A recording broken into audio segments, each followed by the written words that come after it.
뉴스야 시작합니다. 정치부 서주민 기자 나와 있습니다. 첫 번째 물음표 보죠. 예, 첫 번째 물음표는 우주 최강 미남 문재인으로 하겠습니다. 예, 우주 최강이요. 네. 문재인 대통령이.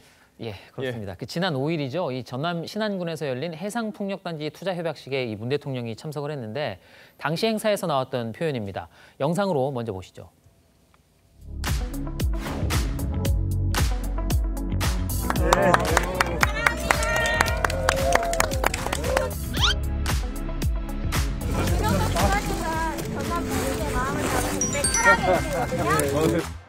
네, 촬영하겠습니다. 하나, 둘. 촬영하겠습니다.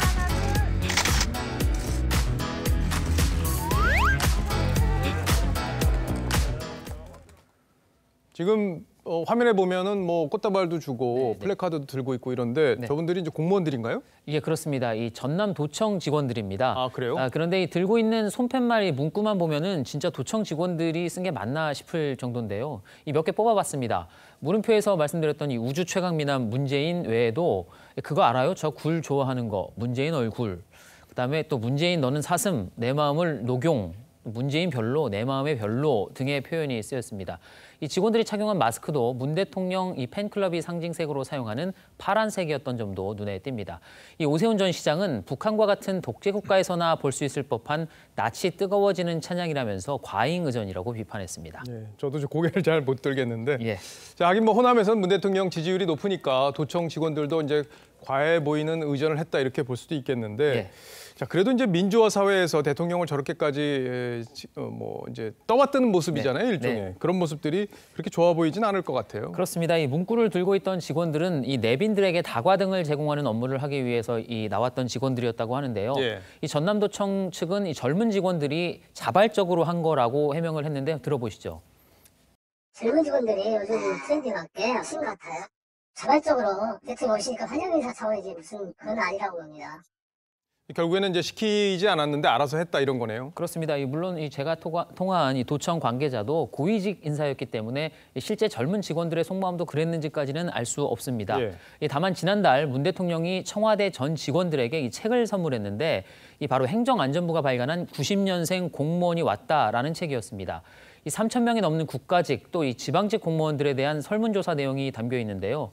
이 공직 사회의 조직 문화 가운데 가장 개선이 필요한 부분은 무엇이냐라는 질문에 이 가장 많은 이 39.6%가 바로 과도한 의전이라고 답했습니다. 과도한 의전. 네. 뭐 이제 힘 있는 사람에게 잘 보이고 싶은 건 어찌 보면 인지상정일 수도 있는데 그래도 도를 넘으면 고개를 돌리게 되죠. 예.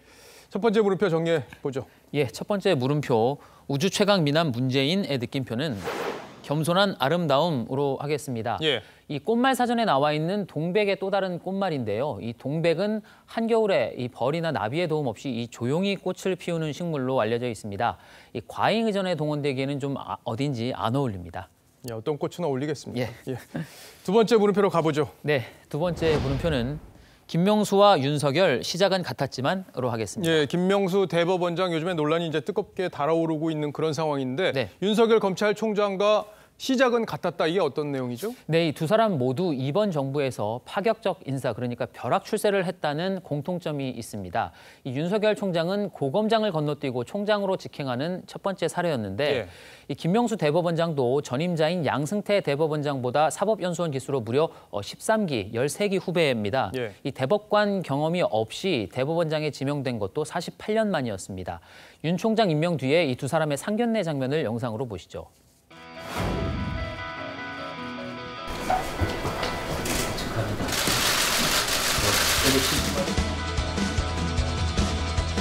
대화 무겁습니다.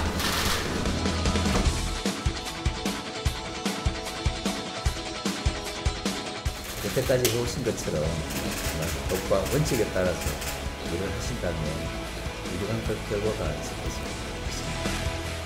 그러니까 이제 김 대법원장이 윤 총장에게 법과 원칙에 따라 일해달라 이렇게 덕담을 했군요. 그렇습니다. 이 두 사람이 이후 걸어온 길은 그런데 완전히 달랐습니다. 윤 총장은 임기 내내 정권과 충돌해서 논란이 됐다면 김 대법원장은 그 반대 논란으로 매번 구설에 올랐습니다. 지난 2018년 이 사법부 70주년 기념식 때는 문 대통령이 사법농단 의혹을 거론하면서 이 사법부의 수사협조를 강조하자 맞장구를 치면서 대법원장 맞느냐라는 비판이 나왔습니다.